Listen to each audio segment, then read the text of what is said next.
Hey there, welcome. Today I wanted to talk about reactivity.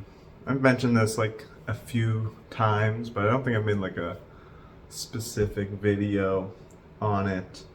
And there's a few angles I want to talk about it. And the first is I think this is the primary reason for unhappiness for all human beings, pretty much. Even people that have faced injustice and malevolence and faced abuse and violence that might be uncalled for or unnecessary or unwarranted, unfair. The way out is a mixture of usually taking the right actions to get away from it if you can, but if you can't, it's understanding reactivity. But this applies to literally every aspect of life, every belief that we hold, every judgment we give people, every label we put upon events and words and tonalities and gestures and behaviors, every little thing that we assume is linked to a reactivity, to a habitual, promoted, conditioned response that usually is beyond our control because we're not trained to realize that it's in our control and that we can choose something else. This is like a main topic in Buddhism, especially in yoga as well, but Buddhism especially is very much about like pain happens, but suffering is your reaction to it, to the world. And that mindfulness practice, the meditation practices, they are all culminating in a mind, a awareness, a presence, an attention, and an emotionality to some extent that isn't just flaring up from things that happen. And there's a few reasons that we do react, but mostly it's just what we're taught. It's just what other people do, and some reactions are good, like some are just part of the beauty of the world. A bird singing, and then another bird sings. You go for a hike and you see like mushrooms on a tree and they're just kind of gorgeous and you react. Your loved one does something kind for you and you get teary-eyed and your heart swells. There are reactions, whether we choose them or not, that are positive. They are good. They are part of the expansion of ourself, to realizing the oneness, realizing connection, appreciating and diving into the boundlessness of truth, which is endless love and endless joy and endless peace and endless excitement and literally a bunch of other types of emotions that we don't even have words for. And so it's a very interesting modality, reactivity, because we want to have that effortless, blissful reactivity, and at the same time we hate it because it's the thing that we feel when something doesn't go our way. It's that negative tension we feel when someone has a different opinion than us, that especially if we think it's bad, like especially if we think it's like dangerous, the political black and whites, the moral black and whites that we can get involved in, and then we get reactive when people just say words that associate with the opposing side. There's no opposing side, but we imagine there to be, and we imagine them to be dangerous, and sometimes they are in fact dangerous. Like, that's not unreal. It's not like, oh, everyone's good, everyone gets a gold star. No, there are perspectives that will pertain to accepting and causing suffering to other beings, like exploitation and racism and sexism and phobias to different sexual expressions and animal exploitation, ecological exploitation, so on and so forth. There's a lot, and then there's a lot of perspectives out there that, even if they're not directly saying these things, they promote those things, or they relate to promoting those things. And so we can get defensive, we can get reactive, we can get wrathful, irritated, loud, uncomfortable, awkward, tense, confused in the face of difference, in the face of things we don't like. But if we want to be happy, we gotta not react. There's too many multiplicities. There's literally this is just infinite. So there's like, just as much as there's a bunch of stuff you like, there's gonna be infinite things you don't like. It's just really not wise to have this habit of automatic negative reactivity. Just that habit. Everyone's going to be different. Someone's going to be afraid of phone calls. Someone's going to be nervous on the subway, and maybe for good reason. Someone is just going to dislike their job. Someone's going to react negatively to their partner or their kids. Someone's going to react negatively to dogs, afraid of dogs. Some are going to, just get mad when technology doesn't work, or they're playing a video game. We all have our areas of things we don't like, and those can be vastly different, especially at this point in a highly saturated, highly divisive, highly experimented on world. We've created lots of art, created lots of perspectives, have global understandings. So there's a lot of basically diversity here that wasn't here to the same degree thousands of years ago, hundreds of years ago. You couldn't just fly across the world, learn a bit of a language, and see how another culture does things, and then create art relating to that, and then that evolves and bounces around in the world and does more things. It's so likely that we're gonna meet friction, that we're gonna meet difference, that we're not gonna just be in a bubble that we've grown accustomed to. So it's not wise to even have at all this reactivity response. And it's not easy to train, because it's, from my experience, it's just a thing we do. It's automated. It's almost like autopilot.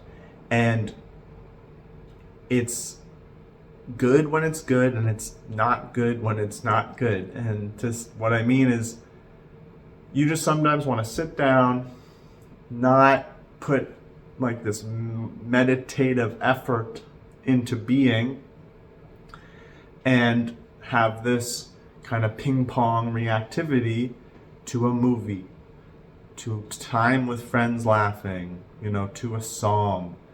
There's a bit of a surrender, and when something does trigger good things in us, it feels really good to sit back and just have these things that we auto react to. And we're very used to that. The amount of content we just scroll, that we watch, eat, do pleasurable things to, that are just there, and we don't have to put effort into creating a response. We don't have to be I need to think really hard in order for this sugar to taste good. I need to think really hard for that song to bring feelings to my heart. I need to think really hard for my private parts to be stimulated. It's for most people, no. For most people, they have the things that are easy. A lot of times this is from childhood conditioning and ancestral conditioning. What I mean by that is things like sugar, warmth, sexual pleasure, food, these sort of things, even colors, certain, aromas. There's a little bit of biologically we're predisposed to react positively to those. That's very like physical. And we ride that a lot. And then growing up, we get used to certain things, and then those things impact our development, whether it's neuroplasticity or like habit trains or whatever. Those become easy. Just like, if you keep doing something over and over again, it just gets easier. That's the case with pretty much everything we enjoy, everything we like. And a lot of our lives are built on that. And that's tough because that's beautiful. It's beautiful, this habitual reactivity for the beauty of the world, for the nice things. But our system, I think a lot of the times, for most people, doesn't know how to gear into controlled response at the face of negativity, things we don't like. And this is where mindfulness comes in, because you need mindfulness. There's no other way to do it other than someone else being mindful. So you could have somebody external that Pavlovian dogs you, as negative stimuli come, they're mindful of it and they start giving you pleasure. They start giving you good things in association with that negative thing. That's, that can happen. It's not common. It's not common, but that's also not wise, because then you always rely on some other party giving you positive associations every time something negative comes up, and that's really difficult. They don't know what's negative for you necessarily, so and also just unrealistic. But the realistic, practical approach is that we train ourselves not to be mindful every single second of the day necessarily. That would be great. That's like a pretty big leap compared to what I'm going to suggest. It's to have the habit to become mindful when tension arises, when there's something we don't like, when we're feeling odd, when we feel awkward, when we feel afraid, when we feel selfish and we're having mean thoughts or judgy thoughts, when we we're not looking forward to something, or there's a challenge, or if somebody does something we dislike. Basically to create the habit of accepting that we're imperfect, for sure, becoming mindful of those moments. And one thing we can do is become mindful of our physical pain if it's present, become mindful of our emotional pain, and start to create this habit that, like, things that we don't like, click on the mindfulness. I think we should be mindful in other moments in life too, but for the sake of this like incessant negative reactivity to things that are fine, like things that are just part of existence. Sometimes people will have a negative reaction to, like someone says a word, that word, they didn't like it because it associated with groups of people that they disdain for some reason. And then they're infuriated, they're irritated, they're creating chaos, they're unfocused. Like there's so many moments where people just react, even just to the word God. Like I've said the word God, I've talked about God very casually, very just loose in the background of a part of a conversation, and you can feel the tension, you can see the irritation in their face and the tones of their voice. I'm just like, dude, it's a 3-letter word. Like, there's people dying of malaria, right? Like you gotta hone it in. You don't have to agree with me. There's no part of this like I'm like forcing. I'm not a preacher. I'm not forcing anything on you. You just, like, it's your responsibility to hone in your reaction to not be negative. And so first, creating this kind of agreement within yourself that I don't want to feel negative because I don't like feeling negative. I want to feel good. And I don't need to have like strict definitions of good. I don't need it to be good that I see in other people. Just if I'm honest with how I feel, I want to be good and leaning towards good and developing into goods. Many different types. You create that agreement, that conscious agreement, and then when you feel pains of any variety, anything that you kind of like, I feel like that's like a negative reaction of some sort, physical, mental, emotional, sensuous, social, whatever, you create that habit of going in. One thing we can do is think of things that we didn't like. In the past, if we meditate, we can actually think of things we're afraid of, think of things we disagree with, and then hone in on creating a different reaction instead of like jumping into argument or jumping into yelling or jumping into tension.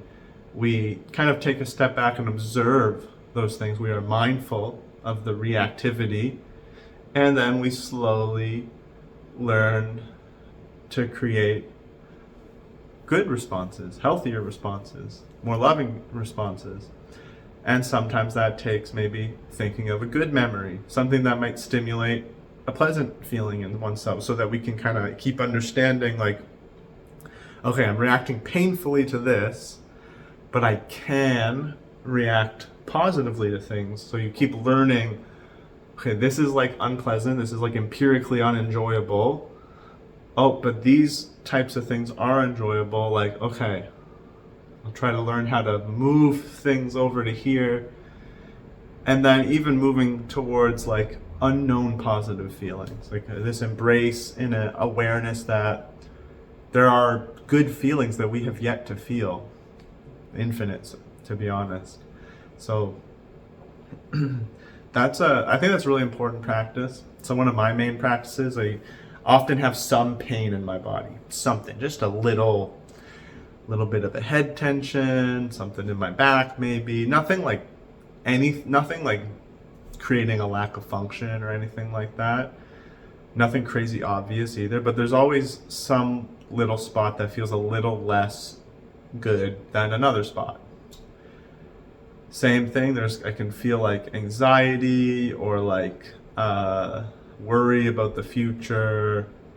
And so I just kind of like take my time, I'm breathing, I'm sitting, I'm becoming aware, like just like sitting in, okay, I am existing, I'm aware, I'm putting attention, I can put attention on different things, aware that I can do that. I can pay attention to my left hand, or I can pay attention to my right hand. Like I can go back and forth, and then to take that attention and put it on the pain and kind of create space around it by realizing I am not the pain, I am not the negative reaction. Negative reactions are just part of existence. They're part of the self.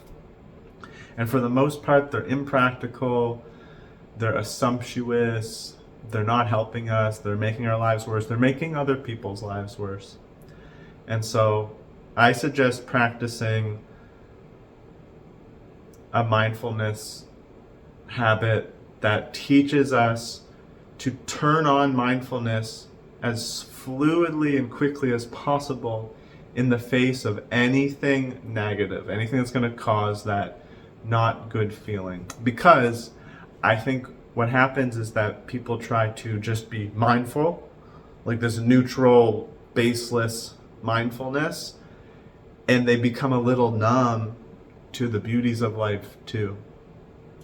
They get confused about desire, they get confused about pleasure, they get confused about the blissful parts of this existence, this boundless world. Like, there's nothing wrong with enjoying sexuality and a landscape and a piece of art and, the smell of a flower, the joy of a mango. There's nothing wrong, for the most part, in enjoying these things, other than when there's ethical repercussions surrounding something, like something that's excessive and harming other animals and beings.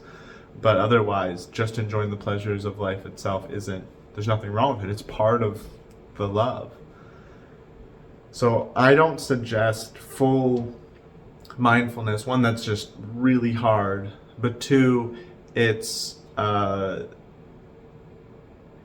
we kind of can lose that flow state, that surrender state that actually has sometimes more pleasure in it, sometimes more enjoyable to just bask in a song than to be mindful of the song. It's almost more enjoyable to just submerge oneself in the landscape than to observe the landscape. But that can go both ways, you know. You can submerge yourself in the earth and it feels good, and then you could submerge yourself in the earthquakes of life and it doesn't feel good. So it means we have to practice less. It means we have to focus on things a little less. And we get to keep those enjoyable moments, but we learn to not react to the world. And to be honest, this is the part where I'm going to lose people, I think. It is amoral. Like, it's literally our moral responsibility to react well to existence. People don't like that. They look at the injustice in the world and they want to get angry, even if they don't do anything. And then they want that blame. They want that like, it's somebody else's fault. You know, it's somebody else's issue. And so I'm going to talk about this probably in another video, but it's our moral responsibility to be happy. And that's not the easiest thing to digest. So I'll go into it in more detail another time. But that also links to what I think isn't really talked about in a lot of psychology these days, is that a lot of our unhappiness isn't just how we react to the world, it's that we have unethical, like earnestly, just straight up unethical ways of seeing the world and ways of interacting with it, ways of relating. And I don't mean like we accept murder and criminality and things that are bad, or we do those things, but like really, like, we falsely judge people, we limit them in our heads, we have ulterior motives regarding them, we live a life where we feel like we should be allowed to lie for our own advantage, and we live a life where we need to blame others and be the victim. But these are all like legit unethical, manipulative patternings to survive, but doesn't make them not unethical.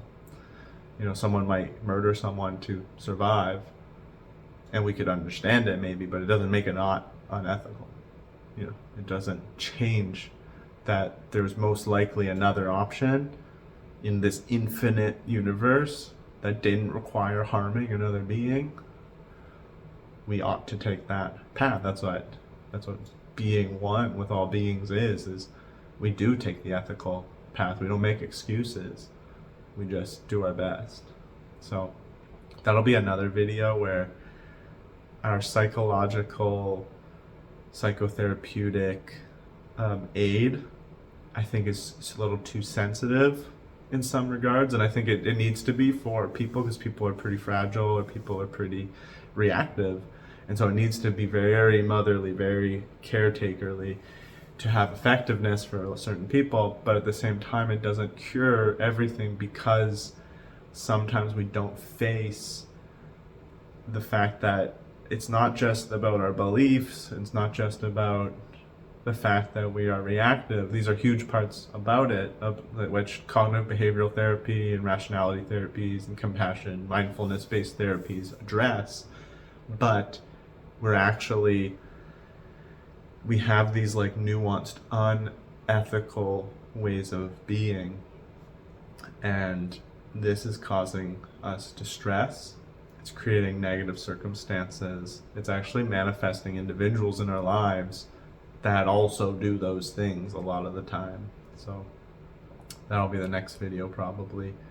But I just want to talk about reactivity, because I think a good starting place for people is to just practice mindfulness as a turn on when things are bad. I wouldn't stay there in the long run, but I think that's a good place to start making like quick, effective changes. Because otherwise, it's just in this like lukewarm state of limbo, confusion. What am I doing?